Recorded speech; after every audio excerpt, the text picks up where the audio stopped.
tout un défi. C'est ça le papier d'aluminium, l'alu comme on dit. On aplatit un énorme lingot pour en faire une feuille qui se déchire à rien, mais qui résiste à toutes les températures. C'est un produit tellement pratique que l'industrie de transformation de l'aluminium emploie jusqu'à 6 000 personnes au Québec.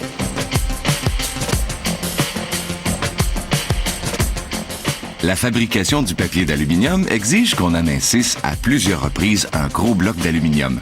On débute le tout en faisant fondre des dizaines de lingots d'aluminium pur à 100 % dans un four chauffé au gaz naturel. Ces lingots, qu'on appelle aussi des gueuses, sont indispensables aux alliages dans lesquels on retrouve du zinc, du titane et de la silice.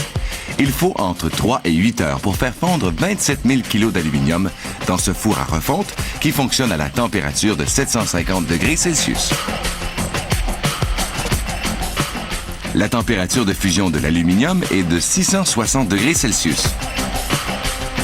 Dans ce petit moule, on coule une portion d'aluminium afin de fabriquer un échantillon. Solidifié en seulement quelques secondes, cet échantillon permet de tester et de vérifier le contenu de l'alliage préparé. Cette dalle sert au transfert de l'aluminium depuis le four de refonte jusqu'au puits de coulée. L'aluminium en fusion coule dans une dalle de coulée amovible et située au-dessus du puits de coulée.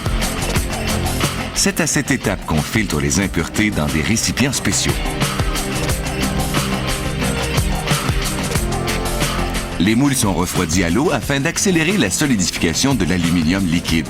Les lingots sont démoulés et sont prêts à être usinés. Chaque lingot est gigantesque. Il mesure 4,40 m de long, 1,40 m de large et 45 cm d'épaisseur. Son poids, 7 500 kg. Il doit d'ailleurs être manipulé par des grues et est déplacé sur les plaques spéciales. L'étape suivante sert à éliminer les impuretés et à obtenir un beau fini parfaitement lisse. Cette machine s'appelle une écrouteuse, car elle enlève une épaisseur de 3 mm au lingot. Toute trace du liquide servant à refroidir les couteaux de l'écrouteuse doit être éliminée. On débute enfin les innombrables étapes d'amincissement du lingot. Le bloc d'aluminium est écrasé par les rouleaux du laminoir à chaud. La température dans les rouleaux est comprise entre 455 et 540 degrés Celsius. La pression exercée sur le lingot est constamment vérifiée par un technicien. S'il est trop forte, il recule et le technicien ajuste la pression. La chaleur dégagée est tellement élevée que le lingot risque de coller au rouleau du laminoir. Pour empêcher ce phénomène, on refroidit le tout avec un liquide composé à 95 % d'eau et 5 % d'huile.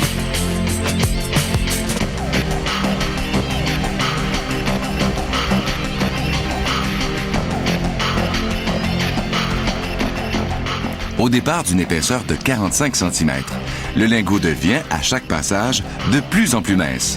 Selon les besoins, le lingot passera dans la machine entre 12 et 16 fois. Le lingot a maintenant une épaisseur de 7 cm et demi. Il faut atteindre le chiffre magique d'un demi-centimètre.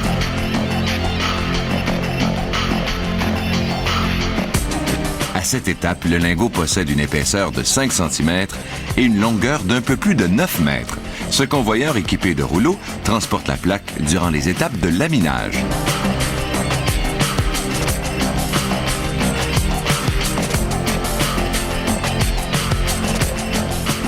Le lingot est devenu une feuille d'une épaisseur de 5 mm. Il est suffisamment mince pour qu'on procède à l'opération de bobinage, c'est-à-dire qu'on l'enroule sur lui-même avant de l'envoyer au laminoir à froid où son épaisseur sera réduite davantage. La feuille d'aluminium est rendue très mince et risquerait fort de se briser sous la tension requise pour le laminage à froid.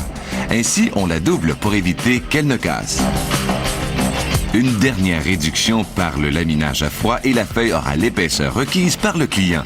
À noter qu'on emploie toujours un liquide refroidissant pour éviter que la feuille ne colle au rouleau. Puisque les bords de la feuille sont légèrement abîmés et fendillés, un couteau lui enlève une mince bande d'1 centimètre. Finalement, on coupe le rouleau à la largeur exigée. La feuille de papier d'aluminium est maintenant prête. Un énorme lingot aura permis de fabriquer 850 boîtes de feuilles d'aluminium de 15 mètres chacune, soit l'équivalent d'une seule feuille longue de 12 km 700.